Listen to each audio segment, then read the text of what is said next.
അപ്പോൾ ഇന്ന് ഏത് പ്രായക്കാരിലും വരുന്ന ഒരു അസുഖമാണ് എന്ത്? Fungal infections. അതായത് ഫംഗസ് മൂലം ശരീരത്തിൽ ഉണ്ടാവുന്ന അണുബാധകൾ. അതായത് അതിനുള്ളൊരു പ്രധാന കാരണം എന്താ? നമ്മുടെ ജീവിതശൈലിയിൽ വന്ന വ്യത്യാസങ്ങളാണ്. ജീവിതശൈലിയിൽ വ്യത്യാസം വന്നതുകൊണ്ട് തന്നെ നമ്മുടെ രോഗപ്രതിരോധ ശേഷി വല്ലാതെ കുറയുന്നു. ഇങ്ങനെ രോഗപ്രതിരോധ ശേഷി കുറയുന്ന സമയത്ത് ഫംഗസുകളൊക്കെ നമ്മുടെ ശരീരത്തിൽ അനിയന്ത്രിതമായിട്ട് വളരുന്നു. നോർമലി നമ്മുടെ ശരീരത്തിനകത്തും പുറത്തും ഒരുപാട് ഫംഗസുകളുണ്ട്. ഈ ഫംഗസുകൾ അതായത് അവരുടെ ഒരു നോർമൽ ഫങ്ഷൻസ് അവർ ചെയ്തുകൊണ്ടിരിക്കും. അത് കൂടുതലാവുന്ന സമയത്ത് അല്ലെങ്കിൽ അവർ കൂടുതലായിട്ട് പെരുകുന്ന സമയത്താണ് എന്താക്കുന്നത്. നമസ്കാരം, ഞാൻ ഡോക്ടർ ഭാഗ്യ, Q1B ഹെൽത്ത് കെയറിലെ ആയുർവേദ ഫിസിഷ്യനാണ്. അപ്പോൾ ഇന്ന് ഏത് പ്രായക്കാരിലും വരുന്ന ഒരു അസുഖമാണ് എന്ത്? Fungal infections. അതായത് ഫംഗസ് മൂലം ശരീരത്തിൽ ഉണ്ടാവുന്ന അണുബാധകൾ. അതായത് അതിനുള്ളൊരു പ്രധാന കാരണം എന്താ? നമ്മുടെ ജീവിതശൈലിയിൽ വന്ന വ്യത്യാസങ്ങളാണ്. ജീവിതശൈലിയിൽ വ്യത്യാസം വന്നതുകൊണ്ട് തന്നെ നമ്മുടെ രോഗപ്രതിരോധ ശേഷി വല്ലാതെ കുറയുന്നു. ഇങ്ങനെ രോഗപ്രതിരോധ ശേഷി കുറയുന്ന സമയത്ത് ഫംഗസുകളൊക്കെ നമ്മുടെ ശരീരത്തിൽ അനിയന്ത്രിതമായിട്ട് വളരുന്നു. നോർമലി നമ്മുടെ ശരീരത്തിനകത്തും പുറത്തും ഒരുപാട് ഫംഗസുകളുണ്ട്. ഈ ഫംഗസുകൾ അതായത് അവരുടെ ഒരു നോർമൽ ഫങ്ഷൻസ് അവർ ചെയ്തുകൊണ്ടിരിക്കും. അത് കൂടുതലാവുന്ന സമയത്ത് അല്ലെങ്കിൽ അവർ കൂടുതലായിട്ട് പെരുകുന്ന സമയത്താണ് എന്താക്കുന്നത്, ഇൻഫെക്ഷൻസ് ഒക്കെ നമ്മുടെ ബോഡിയിൽ ഉണ്ടാക്കുന്നത്. ഇത് ഇപ്പം നമ്മുടെ ശരീരത്തിൽ കൈകളുടെയോ കാലുകളുടെയോ മടക്കുകളിലാവാം, ഇല്ലെങ്കിൽ തലയോട്ടിയിലാവാം. അതായത് തലയോട്ടി മുതൽ നമ്മുടെ കാലിൻ്റെ നഖം വരെ എവിടെ വേണമെങ്കിലും ഫംഗസ് അണുബാധ ഉണ്ടാവാം. അപ്പോൾ ഇന്ന് നമുക്ക് എന്തൊക്കെ കാരണങ്ങൾ കൊണ്ടാണ് ഫംഗസ് ഇൻഫെക്ഷൻ ഉണ്ടാവുന്നത്, അതുപോലെ ഇത് നമുക്ക് എങ്ങനെ പ്രതിരോധിക്കാം എന്നതിനെക്കുറിച്ച് നോക്കാം. ഇത് കൂടുതലായിട്ട് അല്ലെങ്കിൽ ഇത് കോമൺ ആയിട്ട് ആരിലൊക്കെയാണ് വരുന്നതെന്ന് നമുക്ക് നോക്കാം. ചില അസുഖങ്ങൾ, അതായത് പ്രമേഹം, തൈറോയിഡ്, ഇങ്ങനെയുള്ള അസുഖമുള്ള ആളുകളിൽ അവരുടെ ഇമ്മ്യൂണിറ്റി, രോഗപ്രതിരോധ ശേഷി വളരെ കുറവായിരിക്കും. അതുപോലെ തന്നെ ഇപ്പോൾ പ്രമേഹമുള്ള പേഷ്യൻസിനെ നോക്കുകയാണെങ്കിൽ അവരുടെ രക്തത്തിൽ ഗ്ലൂക്കോസിൻ്റെ അളവ് കൂടുതലായിരിക്കും. അത് ഈ ഫംഗസുകളൊക്കെ വളരാനുള്ളൊരു ടെൻഡൻസി, ഇങ്ങനെയുള്ളൊരു സാഹചര്യത്തിൽ അവർക്ക് വളരാനുള്ളൊരു ടെൻഡൻസി കൂടുതലായിരിക്കും. അതായത് നോർമലി നമ്മുടെ ശരീരത്തിൻ്റെ ഒരു പി എച്ചിൽ വരുന്ന വ്യത്യാസം കൊണ്ടും ഫംഗസ് ഇൻഫെക്ഷൻ കൂടുതലായിട്ട് വരാം. നോർമലി ഉള്ളത് ഒരു അസിഡിക് pH ആയിരിക്കും. അപ്പം ഇതൊരു ആൽക്കലൈൻ pH ഒക്കെ ആവുന്ന സമയത്താണ് ഫംഗസുകൾ കൂടുതലായിട്ടും വളരുന്നത്. അപ്പം ഈ ഒരു കാരണം കൊണ്ട് ഫംഗസ് ഇൻഫെക്ഷൻ നമ്മുടെ ശരീരത്തിൽ ഉണ്ടാവാം. അതുപോലെ തന്നെ അമിതവണ്ണമുള്ള ആളുകളിൽ കൊഴുപ്പ്, ഫാറ്റ് സെൽസ് കൂടുതലായിരിക്കും. അതുപോലെ തന്നെ അവരിലൊരു പ്രമേഹ രോഗത്തിൻ്റെ ഒക്കെ ഒരു സാധ്യത വളരെയധികം കൂടുതലായിരിക്കും. ഇങ്ങനെയുള്ള കേസിലും എന്തുണ്ടാവാം, ഫംഗസ് നമ്മുടെ ശരീരത്തിൽ അല്ലെങ്കിൽ ഫംഗസ് കൂടുതലായിട്ട് പെരുകാനുള്ളൊരു ചാൻസ് ഉണ്ട്. ഇതുമൂലം നിങ്ങൾക്ക് ഫംഗസ് ഇൻഫെക്ഷൻ വരാം. അതുപോലെ തന്നെ സ്റ്റിറോയിഡ്സ് ഒക്കെ കുറേ കാലം എടുക്കുന്ന ആളുകൾ അല്ലെങ്കിൽ ആൻറ്റിബയോട്ടിക്സ് ഒക്കെ കുറേ കാലം എടുക്കുന്ന ആളുകളിൽ ഫംഗസ് ഇൻഫെക്ഷൻ വരാനുള്ളൊരു ചാൻസ് ഉണ്ട്.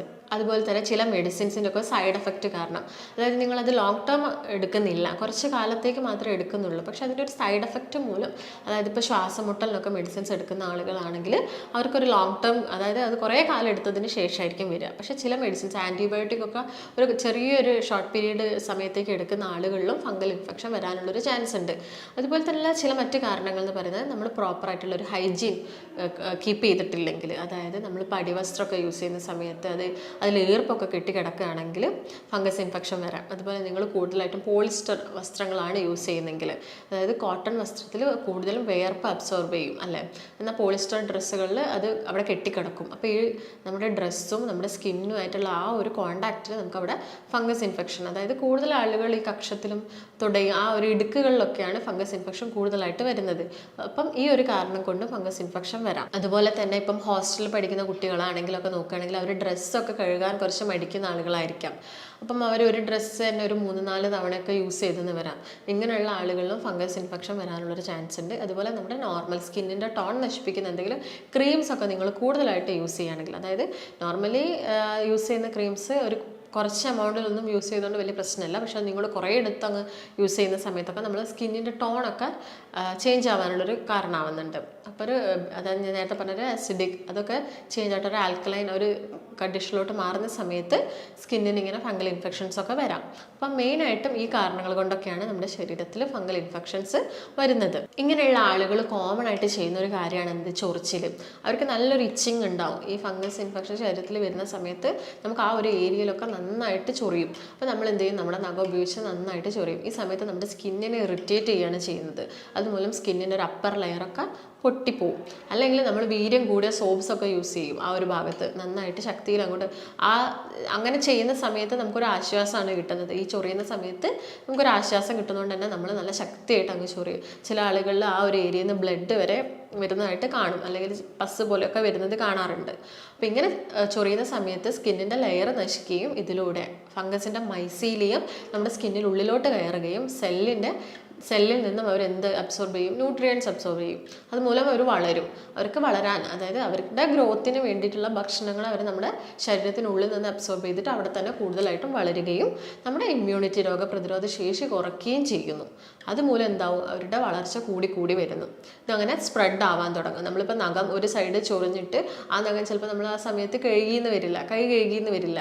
അപ്പോൾ നമ്മൾ വേറെ ഏതെങ്കിലും ഒരു ഭാഗത്ത് പോയിട്ട് ആ നഖം തട്ടുകയോ ചൊറിയുകയോ ചെയ്യുന്ന സമയത്ത് അവിടേക്കും അത് വരാനുള്ളൊരു ചാൻസ് ഉണ്ട്. അതുപോലെ തന്നെയാണ് ഡയബറ്റിക് ഉള്ള പേഷ്യൻസിൻ്റെ കേസ് നോക്കുകയാണെങ്കിൽ അവർക്കൊരു പ്രീ ഡയബറ്റിക് സ്റ്റേജിൽ, അതായത് ഗ്ലൂക്കോസ് രക്തത്തിൽ കൂടുന്ന ആ ഒരു പ്രീ ഡയബറ്റിക് ആയിട്ട്, അത് നോർമലി ഒരു 1 ടൺ മുകളിലൊക്കെ നമ്മൾ ഡയബറ്റിക് ആണെന്ന് പറയും. അതിൻ്റെ ഒരു താഴത്തൊരു ബോർഡർ ലൈനിലൊക്കെ വരുന്ന സമയത്ത് തന്നെ അവരുടെ രോഗപ്രതിരോധ ശേഷി കുറയാനുള്ളൊരു ചാൻസ് ഉണ്ട്. ഒട്ടുമിക്ക ആളുകളിലും ഒബീസ് ആയിരിക്കും, ചിലപ്പം ആളുകളൊക്കെ അമിത ഭാരമുള്ള ആളുകളായിരിക്കാം. ഇങ്ങനെയുള്ള ആളുകളിലൊക്കെ ഈ ഫംഗൽ ഇൻഫെക്ഷൻസ് ഇടയ്ക്കിടയ്ക്ക് തന്നെ വരും. അവരുടെ രോഗപ്രതിരോധ ശേഷി കുറയും. രക്തത്തിലൊക്കെ ഈ ഗ്ലൂക്കോസിൻ്റെ ഒരു അളവുള്ളത് കൊണ്ട് തന്നെ അവർക്ക് എന്തായിരിക്കാം? ഫംഗൽ ഇൻഫെക്ഷൻസ് വരാനുള്ളൊരു ചാൻസ് കൂടുതലാണ്. അതുപോലെ തന്നെ ഞാൻ പറഞ്ഞു, നമ്മുടെ ശരീരത്തിൽ ബാക്ടീരിയാസ് വേണം, ഫംഗസ് വേണം, വൈറസൊക്കെ നോർമൽ എമൗണ്ടിലാണെങ്കിലും ഒരു പ്രശ്നം ഉണ്ടാക്കുന്നില്ല. അപ്പം ഈ ബാക്ടീരിയാസ് നമ്മുടെ ശരീരത്തിൽ പ്രോപ്പറായിട്ടല്ലെങ്കിൽ എന്തുണ്ടാവാം? അതായത് നിങ്ങളുടെ ഗട്ട് ഹെൽത്ത് പ്രോപ്പറായിട്ടില്ലെങ്കിൽ, നിങ്ങൾ ഈ പ്രോബയോട്ടിക്സും പ്രീബയോട്ടിക്സും ഒന്നും പ്രോപ്പറായിട്ട് എടുക്കുന്ന ആളുകളല്ലെങ്കിൽ നിങ്ങൾക്ക് ഇങ്ങനെ ഫംഗസ് ഇൻഫെക്ഷനൊക്കെ ഇടയ്ക്കിടയ്ക്ക് ഉണ്ടാവാം. ഈ ബാക്ടീരിയാസൊക്കെ ഉണ്ടെങ്കിൽ നമ്മുടെ ശരീരത്തിലുള്ള ഇൻഫ്ലമേഷൻസ് കുറയ്ക്കുകയാണ് ചെയ്യുന്നത്, അല്ലെങ്കിൽ ഇൻഫെക്ഷൻസ് കുറയ്ക്കുകയാണ് ചെയ്യുന്നത്. അപ്പോൾ ആ ഒരു ഹെൽത്ത് നോർമലാക്കി അതിൻ്റെ ഒരു നോർമൽസ് നിങ്ങൾ കീപ്പ് ചെയ്ത് പോവുകയാണെങ്കിൽ, ഭക്ഷണത്തിലൂടെയൊക്കെ നിങ്ങളത് മെയിൻറ്റെയിൻ ചെയ്ത് പോവുകയാണെങ്കിലും ഇങ്ങനെയുള്ള അസുഖങ്ങളൊക്കെ നിങ്ങൾക്ക് വളരെയധികം, അങ്ങനെ തന്നെ വളരെ കുറച്ച് മാത്രമേ പിടിപെടുള്ളൂ. അപ്പോൾ നമ്മൾ അതൊക്കെ ശ്രദ്ധിക്കേണ്ടതുണ്ട്. ഞാൻ നേരത്തെ പറഞ്ഞു ഫംഗൽ ഇൻഫെക്ഷൻസ് തലയോട്ടി മുതൽ നമ്മുടെ നഖം വരെ വരാമെന്ന് പറഞ്ഞു. അപ്പോൾ തലയോട്ടിയിൽ എന്താണ് ഉണ്ടാകുന്നത്? ഒരു ഡ്രൈനെസ് പോലുള്ളൊരു സ്റ്റേജസ് വന്നു. അത് ഡാൻഡ്രഫ് ആവാം, ചില ആളുകൾ അത് സെബോറിക് ഡെർമറ്റൈറ്റിസ് പോലുള്ള കണ്ടീഷൻസ് ഒക്കെ ആയിട്ട് മാറാം. ഇതൊക്കെ ഫംഗസ് ആണ് ഇതൊക്കെ മെയിനായിട്ടും കോസ് ചെയ്യുന്നത്. അപ്പോൾ തലയിൽ മെയിനായിട്ടും ഈ ഒരു ഡാൻഡ്രഫ് രൂപത്തിലൊക്കെ ആയിരിക്കാം ഫംഗസിൻ്റെ ഇൻഫെക്ഷൻ ഉണ്ടാവുന്നത്. എങ്കിൽ നമ്മുടെ അത് മൂക്കിൽ നോക്കുകയാണെങ്കിൽ സൈനസൈറ്റിസ് ഒട്ടുമിക്ക ആളുകളിലുള്ളൊരു കംപ്ലൈൻ്റ് ആണ് സൈനസൈറ്റിസ്. ഇതുമൂലം നമ്മുടെ സൈനസുകൾ, അതായത് നെറ്റിയുടെ ഭാഗത്തും മൂക്കിൻ്റെ 2 സൈഡുകളിലും കവിളിലൊക്കെ ആയിട്ടുള്ള സൈനസിലൊക്കെ നല്ല വേദന ഉണ്ടാവും. ഈ സമയത്ത് നമ്മുടെ മൂക്കിനുള്ളിൽ നിന്ന് ചിലപ്പം കഫം വരും, അല്ലെങ്കിൽ നമ്മുടെ മ്യൂക്കസ് വരുന്നത് കുറച്ചുകൂടി ഒരു പച്ച, ഒരു ഡാർക്ക് ഗ്രീൻ നിറത്തിലൊക്കെയാണ് വരുന്നതെങ്കിൽ അത് അവിടെ ഒരു ഫംഗസിൻ്റെ ഇൻഫെക്ഷൻസും കൂടുതലായിട്ടുള്ളത് കൊണ്ടാണെന്ന് നമ്മൾ മനസ്സിലാക്കണം. അതുപോലെ തന്നെ നമ്മുടെ തൊണ്ടയിലും ഒക്കെ ഫംഗസ് ഇൻഫെക്ഷൻസ് വരാം. ഈ സമയത്ത് നമുക്ക് തൊണ്ടവേദനയും ഭക്ഷണം കഴിക്കാനുള്ള ബുദ്ധിമുട്ടുകളൊക്കെ ആയിട്ട് വരാം. വയറ്റിലാണെങ്കിൽ വയറുവേദന ഉണ്ടാവാം. അതുപോലെ നമ്മുടെ നഖത്തിലാണെങ്കിൽ ചില ആൾ പുഴിനഖം എന്നൊക്കെ നമ്മൾ പറയാറുണ്ട്. അങ്ങനെ നഖത്തിൽ പസ്സും രക്തവും ഒക്കെ വരാറുണ്ട്.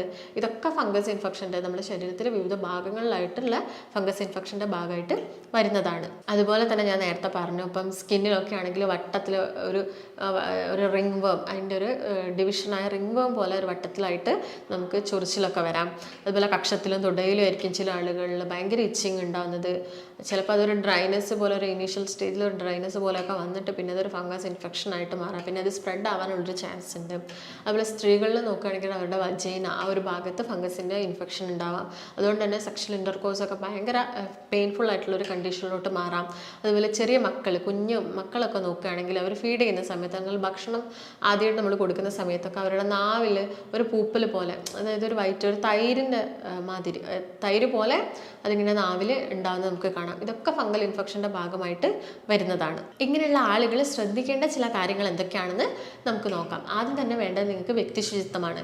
വ്യക്തിശുചിത്വം എന്ന് പറയുമ്പോൾ കുളിക്കുന്ന സമയത്താണെങ്കിലും കുളിച്ച് കഴിഞ്ഞതിന് ശേഷം നമ്മുടെ തുടയ, അതുപോലെ തന്നെ കക്ഷം, ഇവിടെയൊക്കെ നന്നായിട്ടൊരു ക്ലീൻഡ് ആയിട്ടുള്ളൊരു ടവൽ ഉപയോഗിച്ചിട്ട് ആ വെള്ളം, ഒരു ഈർപ്പം നമ്മുടെ ശരീരത്തിൽ ഉണ്ടാവാൻ പാടില്ല. അതുപോലെ തന്നെ നിങ്ങൾ ഇടുന്ന ഡ്രസ്സാണെങ്കിലും വസ്ത്രമാണെങ്കിലും നന്നായിട്ട് ഡ്രൈ ആയതിനു ശേഷം, ഇപ്പോൾ മഴക്കാലമൊക്കെ ആകുന്ന സമയത്ത് ചെറിയൊരു നനവോട് കൂടിയൊക്കെ നമ്മൾ ഡ്രസ്സ് എടുത്തിടും. അതിന് പകരം നിങ്ങളതിന് മാക്സിമം ഡ്രൈ ആക്കിയതിന് ശേഷം ഒന്ന് അയൺ ചെയ്തതിന് ശേഷം മാത്രം ഉപയോഗിക്കാൻ നോക്കുക. അതുപോലെ പ്രോപ്പറായിട്ട് ക്ലീൻ ചെയ്യുക, അലക്കുന്ന സമയത്ത് നന്നായിട്ട് ക്ലീൻ ചെയ്ത് ചൂടുവെള്ളമൊക്കെ ഉപയോഗിച്ചിട്ട് വസ്ത്രങ്ങളൊക്കെ ക്ലീൻ ചെയ്യാൻ നോക്കുക. അതുപോലെ തന്നെ സോപ്സൊക്കെ യൂസ് ചെയ്യുന്ന സമയത്ത് നിങ്ങൾ മൈൽഡായിട്ടുള്ള സോപ്പുകൾ മാക്സിമം യൂസ് ചെയ്യാൻ നോക്കുക. അതുപോലെ ഡ്രസ്സുകളാണെങ്കിൽ കോട്ടൺ, ഞാൻ നേരത്തെ പറഞ്ഞു കോട്ടൺ ഡ്രസ്സുകൾക്ക് വിയർപ്പ് കുറച്ച് അബ്സോർബ് ചെയ്യാൻ പറ്റും. അതുകൊണ്ട് മാക്സിമം പോളിസ്റ്റർ നൈലോൺ ഡ്രസ്സുകളൊക്കെ ഒഴിവാക്കിയിട്ട് കോട്ടൺ വസ്ത്രം ധാരാളമായിട്ട് ഉപയോഗിക്കാൻ നോക്കുക. അതുപോലെ തന്നെ നമ്മളെ ഇടയിലുള്ള ആളുകൾ, അതായത് നിങ്ങളിപ്പം ഒരു ഫംഗസ് ഇൻഫെക്ഷൻ വരുന്ന സമയത്ത് കൂടുതലായിട്ടും എക്സ്റ്റേണലി നമുക്ക് ആ ചൊറിച്ചിലും കാര്യങ്ങളൊക്കെ മാറാൻ വേണ്ടിയിട്ട് നമ്മളൊരു ക്രീംസൊക്കെ യൂസ് ചെയ്യുന്ന ആളുകളായിരിക്കും. അപ്പം ഇതൊരു 10% മാറി, അപ്പം നിങ്ങൾ ചൊറിച്ചിലും കാര്യങ്ങളൊക്കെ വിട്ടാൽ നിങ്ങൾ വിചാരിക്കുന്നത് ഓക്കെ ഫംഗൽ ഇൻഫെക്ഷനൊക്കെ കംപ്ലീറ്റ് പോയി, വലിയ പ്രശ്നമൊന്നുമില്ല, ചൊറിച്ചിലൊക്കെ കുറഞ്ഞല്ലോ എന്ന് വിചാരിച്ചാൽ നമ്മൾ ആ അപ്ലൈ ചെയ്യുന്ന മെഡിസിൻസും അല്ലെങ്കിൽ ഇൻറ്റേർണലി എടുക്കുന്നതൊക്കെ അങ്ങോട്ട് ഒഴിവാക്കും. ഈ ഒഴിവാക്കുന്ന സമയത്ത് കുറച്ച് ദിവസം നിങ്ങൾക്ക് വലിയ ബുദ്ധിമുട്ടൊന്നും ഉണ്ടാവില്ല. പക്ഷേ കുറച്ച് ദിവസം കഴിയുന്ന സമയത്ത് വീണ്ടും നിങ്ങൾക്ക് അത് ശരീരത്തിൻ്റെ കുറച്ചും കൂടി സ്പ്രെഡായ പോലെ അല്ലെങ്കിൽ ആ വന്ന ഭാഗത്ത് തന്നെ നിങ്ങൾ വീണ്ടും ചൊറിച്ചിലൊക്കെ അനുഭവപ്പെടാം. അതായത് അപ്പം നിങ്ങൾ മെഡിസിൻസ് വീണ്ടും അപ്ലൈ ചെയ്യുന്ന സമയത്ത് ചിലപ്പോൾ അത് കുറയണമെന്നുമില്ല. അതായത് നിങ്ങൾ ഓൾറെഡി എടുത്ത മെഡിസിൻസും അതുപോലെ തന്നെ അപ്ലൈ ചെയ്ത മെഡിസിൻസിനോട് നമ്മുടെ ശരീരം എന്താവും, ഒരു റെസിസ്റ്റൻസ് ഉണ്ടാക്കും. അപ്പോൾ നിങ്ങളത് ശ്രദ്ധിക്കേണ്ടത് കംപ്ലീറ്റ് മാറിയതിന് ശേഷം നിങ്ങളിപ്പം കണ്ടിന്യൂസ് ആയിട്ട് അപ്ലൈ ചെയ്യുകയാണെങ്കിൽ ക്രീംസും കാര്യങ്ങളൊക്കെ അപ്ലൈ ചെയ്യാൻ നോക്കുക. എന്നിട്ട് കംപ്ലീറ്റ് ആയിട്ട് മാറിയതിന് ശേഷം ആ ചൊറിച്ചിൽ നിന്നെന്ന് കരുതി അല്ലെങ്കിൽ ആ പാട് മാത്രമല്ലേ ഉള്ളൂ, അപ്പോൾ ചൊറിച്ചിലൊക്കെ നിന്നല്ലോ എന്ന് കരുതിയിട്ട് ആക്കരുത്. കംപ്ലീറ്റ് ആയിട്ട് യൂസ് ചെയ്യുക. നിങ്ങളുടെ ഡോക്ടറുടെ നിർദ്ദേശപ്രകാരം മാത്രം അത് സ്റ്റോപ്പ് ചെയ്യുക. അപ്പോൾ ഇത് നിങ്ങൾ പ്രധാനമായിട്ട് ശ്രദ്ധിക്കേണ്ട ഒരു കാര്യമാണ്. അപ്പോൾ ഇങ്ങനെ ഫംഗൽ ഇൻഫെക്ഷൻസ് വരുന്ന സമയത്ത് നിങ്ങൾക്ക് വീട്ടിൽ ചെയ്യാൻ പറ്റുന്ന ചില ഹോം റെമഡീസ് എന്തൊക്കെയാണ് നമുക്ക് നോക്കാം. നിങ്ങൾക്ക് മഞ്ഞൾ, അതായത് നമ്മളെ വീട്ടിലൊക്കെ ഉണക്കി പൊടിക്കുന്ന മഞ്ഞൾ ഡയറക്റ്റ്, അതായത് 1 ടീസ്പൂൺ ഡെയിലി മോർണിംഗ് നിങ്ങൾക്ക് കഴിക്കാവുന്നതാണെങ്കിൽ അല്ലെങ്കിൽ ചൂടുവെള്ളത്തിൽ മിക്സ് ചെയ്തിട്ട് കഴിക്കാം. അതുപോലെ തന്നെ എക്സ്റ്റേണലി നിങ്ങൾ പുറത്ത് മഞ്ഞളും ആര്യവേപ്പിട്ട ഇലയും കൂടി അരച്ചിട്ട് ഒരു പേസ്റ്റ് ആക്കിയിട്ട് നിങ്ങൾക്ക് ഈ ഫംഗൽ ഇൻഫെക്ഷൻസ് ഉള്ള ഭാഗങ്ങളിലൊക്കെ അപ്ലൈ ചെയ്ത് കൊടുക്കാം. അല്ലെങ്കിൽ നമ്മൾ വെർജിൻ കോക്കനട്ട് ഓയിൽ, അതായത് തേങ്ങാപ്പാൽ ആ വെളിച്ചെണ്ണയിൽ കുറച്ച് മഞ്ഞൾ മിക്സ് ചെയ്തിട്ട് ഈ ഇച്ചിങ്ങുള്ള ഭാഗത്ത് അപ്ലൈ ചെയ്ത് കൊടുക്കാം. അതുപോലെ തന്നെ നിങ്ങൾക്ക് വെളുത്തുള്ളിയുടെ നീരെടുത്തിട്ട് വെർജിൻ കോക്കനട്ട് ഓയിൽ മിക്സ് ചെയ്തിട്ട് നിങ്ങൾക്ക് ഇങ്ങനെ ചൊറിച്ചിലും ഫംഗൽ ഇൻഫെക്ഷൻസിൻ്റെ ബാധയൊക്കെയുള്ള സ്ഥലത്ത് എക്സ്റ്റേണലി അപ്ലൈ ചെയ്ത് കൊടുക്കാം. അതോടൊപ്പം തന്നെ ഡ്രൈ സ്കിൻ ആണെങ്കിൽ നിങ്ങൾക്ക് അലോവേരയും മഞ്ഞളും കൂടി മിക്സ് ചെയ്തിട്ട് ആ ഭാഗങ്ങളിലൊക്കെ അപ്ലൈ ചെയ്ത് കൊടുക്കാം. എക്സ്റ്റേണലി നിങ്ങൾക്ക് ആപ്പിൾ സിഡർ വിനെഗറൊക്കെ അവൈലബിൾ ആണെങ്കിൽ അത് നിങ്ങൾക്ക് ഒരു 1-2 ടീസ്പൂണ് ഒരു അര ഗ്ലാസ് വെള്ളത്തിൽ മിക്സ് ചെയ്തിട്ട് കുറച്ച് പഞ്ഞിയിലാക്കിയിട്ട് ആ ഭാഗങ്ങളിലൊക്കെ ആ ഇച്ചിങ്ങും കാര്യങ്ങളൊക്കെ കുറയാൻ വേണ്ടിയിട്ട്, അതുപോലെ തന്നെ അതിൻ്റെ ഇൻഫെക്ഷൻസ് കുറയാൻ വേണ്ടിയിട്ട് നിങ്ങൾക്ക് അപ്ലൈ ചെയ്ത് കൊടുക്കാവുന്നതാണ്. അപ്പോൾ ഇങ്ങനെയുള്ള ആളുകൾ ഒഴിവാക്കേണ്ട ചില ഭക്ഷണങ്ങൾ എന്തൊക്കെയാണെന്ന് നമുക്കൊന്ന് നോക്കാം. കൂടുതലായിട്ടും കാർബണേറ്റഡ് ഡ്രിങ്ക്സ് എപ്പോഴും പറയുന്നതാണ്. ഈ സോഫ്റ്റ് ഡ്രിങ്ക്സുകൾ, കൊക്കക്കോള, അങ്ങനെ കൂടുതലായിട്ട് മധുരം, അതുപോലെ ഈ ഷുഗർ ബോയിൽ ചെയ്തുണ്ടാക്കുന്ന കുറച്ച് ഡ്രിങ്ക്സുകളുണ്ട്. അതായത് കൊക്കക്കോള, പെപ്സി, മിറിൻഡ അങ്ങനെയുള്ള വാട്ടേഴ്സൊക്കെ നിങ്ങൾ കംപ്ലീറ്റ് ആയിട്ട് തന്നെ ഒഴിവാക്കണം. കാരണം ഇത് ഗ്ലൂക്കോസ് നമ്മളെ ബ്ലഡ് കൂടുകയും അത് നമ്മുടെ ഫംഗസിന് വളരാനുള്ളൊരു സാഹചര്യമാണ് നമ്മൾ ഉണ്ടാക്കി കൊടുക്കുന്നത്. അത് കംപ്ലീറ്റ് ഒഴിവാക്കേണ്ടതുണ്ട്. അതുപോലെ തന്നെ മൈദയുടെ യൂസ് കുറയ്ക്കണം. ചില ആളുകളിൽ വീറ്റിനൊക്കെ അലർജി ഉണ്ടാവും. അങ്ങനെയുള്ള ആളുകളാണെങ്കിൽ ഗോതമ്പിൻ്റെ ഉപയോഗവും പരമാവധി കുറയ്ക്കാൻ നോക്കുക. അതുപോലെ തന്നെ നിങ്ങൾ പുളിപ്പിച്ച് കഴിക്കുന്ന ആഹാരങ്ങൾ കംപ്ലീറ്റ് ആയിട്ട് ഒഴിവാക്കണം എന്നല്ല, അത് കുറച്ച് കൊണ്ടുവരിക. അതുപോലെ തന്നെ ഈ മണ്ണിനടിയിൽ നിന്നൊക്കെ നമുക്ക് കിട്ടുന്ന ചേമ്പ്, ചേന, കപ്പ, ഇതിൻ്റെ ഉപയോഗവും കുറയ്ക്കേണ്ടതുണ്ട്. അതുപോലെ തന്നെ നിങ്ങൾ ഒഴിവാക്കേണ്ടതാണ് കഫീൻ, അതായത് കോഫി കുടിക്കുന്ന ആളുകളാണെങ്കിൽ ഫംഗൽ ഇൻഫെക്ഷൻ ഉള്ള സമയത്ത് നിങ്ങൾ അതിൻ്റെ ഉപയോഗം കംപ്ലീറ്റ് ആയിട്ട് ഒഴിവാക്കണം. അതുപോലെ മിൽക്ക് ഐറ്റംസ്, അതായത് ഈസ്റ്റ് അടങ്ങിയിട്ടുള്ള ഭക്ഷണങ്ങൾ, റെഡ് മീറ്റ്സ്, ഇതിൻ്റെയൊക്കെ ഉപയോഗം മാക്സിമം കുറച്ചുകൊണ്ട് വരികയാണെങ്കിൽ പെട്ടെന്ന് ആ ഇൻഫെക്ഷൻ നമ്മുടെ ശരീരത്തിൽ കുറയുകയും നിങ്ങൾ മെഡിസിൻസ് ഇതിനോടൊപ്പം കഴിക്കുകയാണെങ്കിൽ അത് പെട്ടെന്ന് തന്നെ നമുക്ക് ക്യൂർ ചെയ്ത് പോകാൻ പറ്റും. ഒട്ടുമിക്ക ആളുകളും പറയും ഇങ്ങനെ ഞാൻ മെഡിസിൻസ് കഴിക്കുന്നുണ്ട്, അതുപോലെ തന്നെ ക്രീംസൊക്കെ അപ്ലൈ ചെയ്യുന്നുണ്ട്, പക്ഷെ ഇത് കുറയുന്നില്ല. അതായത് നമ്മൾ ആ മെഡിസിൻസും അപ്ലിക്കേഷന് ചെയ്യുന്നതോടൊപ്പം തന്നെ അതിൻ്റെ സൈഡായിട്ട് തന്നെ നിങ്ങൾ ഭക്ഷണത്തിലും ചില കൺട്രോൾസ് എടുക്കുകയാണെങ്കിൽ അത് പെട്ടെന്ന് തന്നെ ക്യൂർ ചെയ്യും. അപ്പോൾ നിങ്ങൾ ഇത്രയും കാര്യങ്ങളൊക്കെ ശ്രദ്ധിക്കുകയാണെങ്കിൽ ഈ ഫംഗൽ ഇൻഫെക്ഷൻസ് മൂലം ഉണ്ടാകുന്ന പ്രശ്നങ്ങളൊക്കെ നിങ്ങൾക്ക് മാക്സിമം നിങ്ങളുടെ ശരീരത്തിൽ നിന്ന് കുറയ്ക്കാൻ പറ്റും. അപ്പോൾ നിങ്ങൾക്ക് എന്തെങ്കിലും സംശയങ്ങളോ കാര്യങ്ങളോ ഉണ്ടെങ്കിൽ താഴെ കാണുന്ന നമ്പറുമായിട്ട് ബന്ധപ്പെടുക. അപ്പം ഇതിന് ഇത്രയും കാര്യങ്ങളൊക്കെ ചെയ്തിട്ടും വലിയ വ്യത്യാസങ്ങളൊന്നും ഇല്ലെങ്കിൽ നമ്മുടെ ആയുർവേദത്തിൽ ഒരുപാട് മെഡിക്കേഷൻസ് അവൈലബിൾ ആണ് ഫംഗൽ ഇൻഫെക്ഷൻസ് പോലുള്ള കണ്ടീഷൻസിന്. അപ്പം നമുക്ക് മറ്റൊരു നല്ല വീഡിയോ ആയിട്ട് വീണ്ടും കാണാം. നന്ദി.